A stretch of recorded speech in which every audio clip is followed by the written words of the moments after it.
Plutonium is 240,000 year total life, roughly. So it has a 24,000 year half-life, which just simply means that it halves its energy output every 24,000 years until about 240,000 years, and by that time it's nearly spent as far as an energy output in the form of radiation. But you've got to look at all the others. Strontium-90, a 28-year half-life. So it's got a very short half-life. You've got a job to find that nowadays. It's so far down the road in decay, in the terms of decaying, it's largely gone. Cobalt-60, very short life. 50 years it's spent, and yet it was, when it was very new, a new isotope that comes out of that explosion. They had one big explosion there, Tadji, that was a bomb. They put that in there to enhance the radiation, to make the bomb more effective on the battlefield to kill people. If the bomb explosion doesn't kill you and the heat don't kill you, the radiation will. Oh, lovely people, these. They know how to make them efficient. It's all about killing. They don't want to disable them, they want to kill them. So that's that one, gone. Doesn't exist. You could go out there where that was so dangerous you could die for staying there for 5 minutes. That's all it took. Just stay there for 5 minutes and you're as good as dead. It might take 10, 20 years to kill you, but you'll still be dead.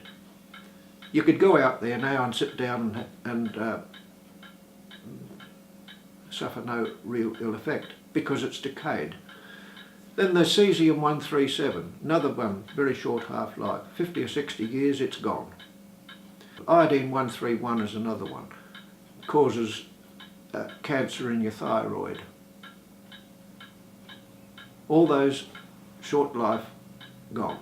But at the time, up till from days, weeks, months and several years, they were so dangerous that they would still kill you, 7 or 10 years later if you received them into your lungs or in the food chain, or just had it on your hands in the form of dust and happened to eat without washing your hands. All those things were so dangerous they all killed you. Nowadays,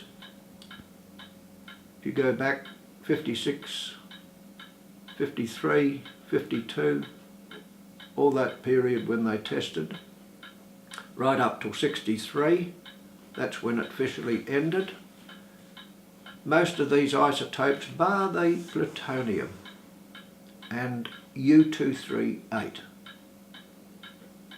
Du-238, it's supposed to be called depleted uranium. Well, don't believe that it's depleted. They call it depleted uranium because that's how the Americans fool the world. They put it in the tips of their shells to blast tanks that'll enter 2 foot of steel. You see what I mean? It's the hardest metal known to man. That one has a 5 million year life. Not 500 or 5,000. 5 million years life.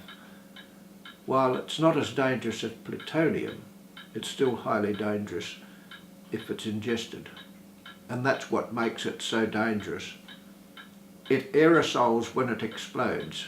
Well, this stuff explodes and literally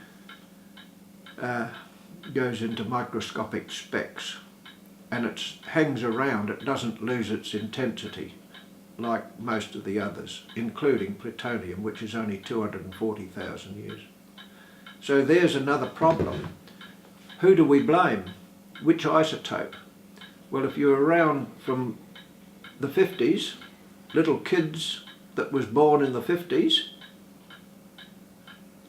are still likely to have an effect that it's in their body in the form of whatever it might have been in the milk, like strontium-90, and that could finish up in your bone and you could get bone cancer, which it does. The body didn't know it was radioactive because it mimics calcium.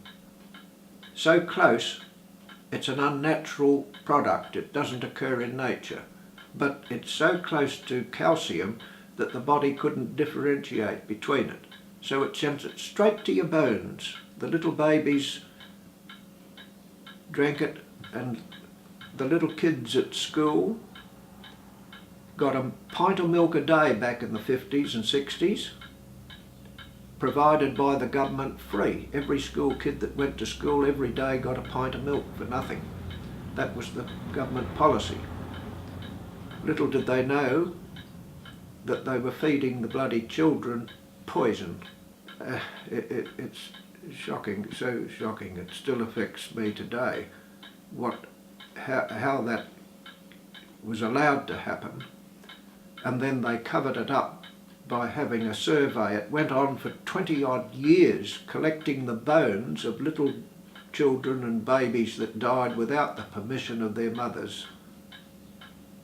And then they wanted to know how much of this strontium got into the food chain. Well,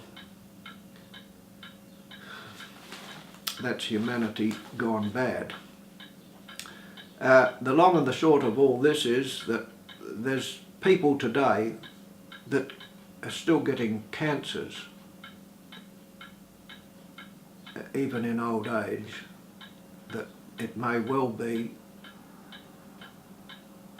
directly related and due to what they suffered in the way of the contamination in the food chain.